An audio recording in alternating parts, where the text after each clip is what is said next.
सभी विद्यार्थियों का हमारी आज की कक्षा में स्वागत है और आज का हमारा विषय है पत्र लेखन। पत्र लेखन परीक्षा की दृष्टि से बहुत ही महत्वपूर्ण विषय है। पत्र लेखन परीक्षा में 4 नंबर का आता है। परीक्षा में 2 तरह के पत्र लिखने को आते हैं, औपचारिक और अनौपचारिक। इसी से हम पता लगा सकते हैं कि पत्र जो हैं मुख्यतः कितने प्रकार के होते हैं। तो पत्र 2 प्रकार के होते हैं। औपचारिक पत्रों को ही प्रार्थना पत्र या आवेदन पत्र कहते हैं। अब बेटा, जो दूसरा टाइप है अनौपचारिक पत्र या व्यक्तिगत पत्र। औपचारिक का मतलब होता है फॉर्मेलिटी। जहाँ भी हमको फॉर्मेलिटी मान्यवर, महोदय, श्रीमान, माननीय कहकर संबोधन या औपचारिकता करनी पड़े, वहाँ क्या लिखे जाते हैं? औपचारिक पत्र। वे पत्र जो किसी कार्यालय, संस्था अथवा व्यावसायिक उद्देश्य की पूर्ति के लिए लिखे जाते हैं, औपचारिक पत्र कहलाते हैं। जैसे प्रार्थना पत्र, रिक्वेस्ट लेटर भी कहते हैं इसको, और आवेदन पत्र। ठीक है बेटा।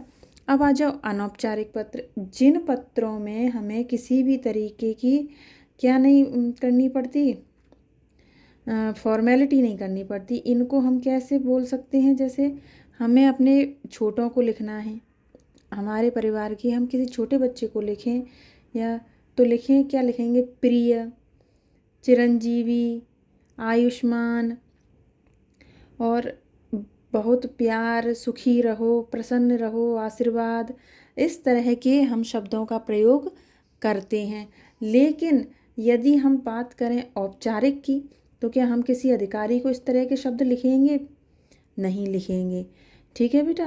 तो आज मैं केवल आपसे औपचारिक पत्र के पर ही चर्चा करूंगी कि औपचारिक पत्र क्या होते हैं, यानी फॉर्मल लेटर क्या होते हैं। फॉर्मल लेटर किसी अधिकारी को लिखे जाते हैं, किसी ज़्यादातर, और या किसी पद को लिखे जाते हैं। औपचारिक लेटर यानी फॉर्मल लेटर लिखते समय हमें क्या क्या ध्यान रखना चाहिए? औपचारिक पत्र में हमें किसको पत्र लिखा जा रहा है, इस बात का सबसे पहले ध्यान रखना है। फिर क्यों लिखा जा रहा है, फिर कारण बताना होगा। जो हमारा विषय है उसका हमें विस्तार की, कोई विषय है, हमारी कोई समस्या है, ध्वनि विस्तारक की समस्या है, गंदगी की समस्या है, टीसी की समस्या है, तो उसको हमें विस्तार देना है। अब कौन लिख रहा है, या अगर जो भी लिख रहा है उसका नाम आएगा, और कब लिखा जा रहा है यानी उसकी दिनांक आएगी। अब देखो, आप सोच रहे होंगे कि मैंने ये लाइनें क्यों बनाई हैं। ये लाइन ही है, क्या हमारा इतना सा आया है 4 नंबर का पेपर। अब देखो बेटा, अब फॉर्मेट मैंने आपको दोनों तरीके से समझाऊंगी। इस फॉर्मेट में बच्चे बहुत ज़्यादा कंफ्यूज हो जाते हैं। पत्र लेखन में फॉर्मेट समझ लिया आपने तो सब समझ लिया। कोई परिभाषा नहीं आती है परीक्षा में केवल फॉर्मेट के नंबर मिलते हैं। अब फॉर्मेट के नंबर कैसे मिलते हैं उसे आप समझेंगे। अब जैसे मैंने ये एक लाइन है, एक सीध में ये लाइनें खींची हैं, तो सबसे पहले लिखेंगे हम प्रति। सेवा में की जगह आप प्रति लिखेंगे। ठीक है बेटा। अगर सेवा में भी लिखते हैं कोई बात नहीं, लेकिन आप प्रति लिखें। अब जिसको भी हम पत्र लिख रहे हैं, अभी हम लिख रहे हैं, प्राचार्य को लिख रहे हैं, तो प्रति श्रीमान प्राचार्य महोदय, शासकीय उच्चतर माध्यमिक विद्यालय XYZ, जिसको भी आपको लिखना है, तो हम यहाँ पे लिख देते हैं शासकीय उच्चतर माध्यमिक विद्यालय नायकपुरा, जिला मुरैना, मध्य प्रदेश। अब इतनी लाइनें हमारी कवर हो गई, 3 लाइनें। अब हमने ये ज़्यादा जगह छोड़ी है। ज़्यादा जगह छोड़ने का मतलब है एक लाइन हमें छोड़नी है। यहाँ हम लिखेंगे क्या? विषय लिखेंगे। अब इस बात को आप यहाँ समझेंगे। मैंने एक पत्र का फॉर्मेट आपके लिए बनाया है। पत्र लिखते समय मैंने बेटा बताया है कि कुछ बातें हैं जो हमें याद रखनी चाहिए। कौन सी बात हमें याद रखनी चाहिए? कि पद जो हमेशा होता है ना, पुल्लिंग में रहता है। पुल्लिंग में रहने का मतलब ये है, जैसे मान लीजिए किसी विद्यालय में मैडम प्रिंसिपल हैं, तो बहुत से बच्चे क्या करते हैं, सेवा में श्रीमान प्राचार्य महोदया, तो ये शब्द जो है गलत हो जाते हैं। तो महिला प्राचार्य होने पर भी प्राचार्य शब्द का ही प्रयोग किया जाएगा, ना कि प्राचार्य शब्द का प्रयोग किया जाएगा, क्योंकि जो पद होता है हमेशा पुल्लिंग में रहता है। ठीक है। और महोदया शब्द का प्रयोग हमें नहीं करना चाहिए, या प्राचार्य शब्द का प्रयोग हमें नहीं करना चाहिए। ठीक है बेटा। प्रार्थी, भवदीय, आज्ञाकारी, यानी पत्र जिसने लिखा है, पत्र के बाईं ओर भी लिखा जाना मान्य है और दाईं ओर भी, किसी भी एक ओर लिखा जाना सही माना जाएगा। ये क्या है कि जैसे मैंने यहाँ लिख दिया है ये भवदीय नीतू पचौरी, अगर मैं इस भवदीय को यहाँ लिख देती हूँ तो भी सही है और यहाँ लिख देती हूँ तो भी सही है। लेकिन वर्तमान परिप्रेक्ष्य में आप देखेंगे कि आपकी जो सीरीज़ आ रही हैं उनमें ये चीज़ यहाँ भी है, लेकिन मैंने ये यहाँ जान के इसलिए लिखा है कि अगर आप यहाँ भी लिख देते हैं तो भी आपका गलत नहीं माना जाएगा। और एक बात हमेशा याद रखेंगे, बोर्ड परीक्षा में अपना नाम नहीं लिखते। ठीक है बेटा।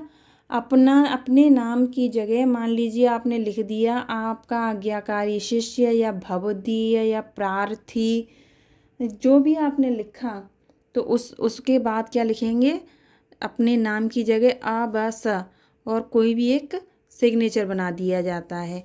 जिस तरीके से मैंने यहाँ बनाया है, या प्रार्थी, भवदीय, आज्ञाकारी जो भी है वहाँ आपके उसके ऊपर अपने एक साइन बना देंगे, आप अपना नाम नहीं लिखेंगे।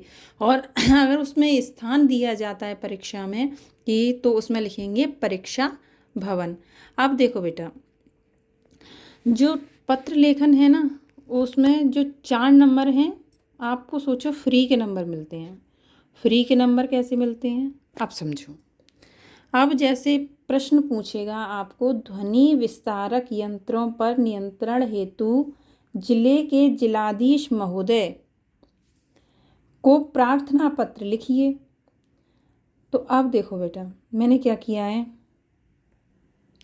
ये मैंने आपको लिख के समझाया है कि जैसे मैंने लिखा प्रति श्रीमान जिलाधिकारी महोदय, जिला मुरैना, मध्य प्रदेश, ये मैंने कहाँ से लिखा, मैंने अपने मन से बिल्कुल भी नहीं लिखा है। देखो मुझे किससे लिखना है, प्रति जिले के जिलाधीश महोदय को प्रार्थना पत्र लिखना है। ठीक है बेटा। तो हम जिस जिले के हैं उस जिले का मैंने नाम लिखा है और जिलाधीश को लिखा है। जिलाधीश महोदय कहाँ के जिलाधीश महोदय, मुरैना, मध्य प्रदेश के। अब मुझे इतना सा लिखने का ही 1 नंबर मिल गया। फिर उसके बाद विषय, अब विषय भी मुझे अपनी तरफ से नहीं लिखना है। विषय भी मैं कहाँ से लिखूँगी, पेपर में से लिखूँगी। पेपर में से कहाँ से लिखेंगे, प्रश्न में से।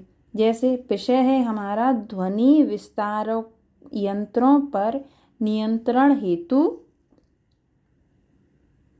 प्रार्थना पत्र। ठीक है बेटा, ये मुझे लिखना है। सब कुछ मैंने लिख दिया काय में से, प्रश्न में से। मेरा 1 नंबर पक्का। अब मैंने 2 नंबर काय में से कर लिए, प्रश्न में से। इसी तरह से मार्किंग होती है, इसी तरह से डिवाइडेशन है। अगर आप इतना सा लिख के आते हैं तो आपको 1 नंबर पक्का मिलेगा।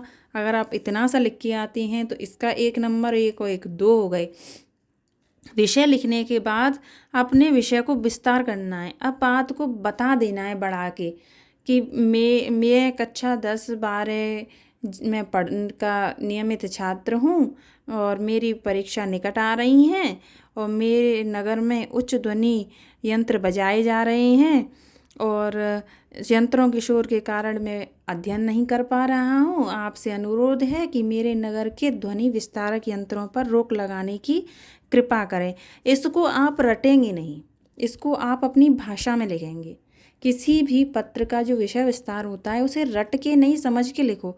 आपको पता है कि समस्या क्या है। समस्या क्या है, तेज़ आवाज़ में गाना बज रहा है, आपको उसे कम कराना है।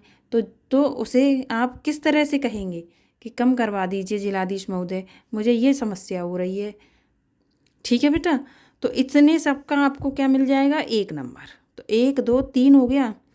और देखो धन्यवाद, दिनांक, आज की दिनांक 12/12/2024 और भवदीय नीतू पचौरी, मैंने जो लिख दिया इतने सबका मुझे कितने का, इतने सबका क्या मिल गया, 1 नंबर। 1 2 3 कुछ नहीं किया है मैंने, 1 2 3 नंबर मैंने अपने पक्के कर लिए।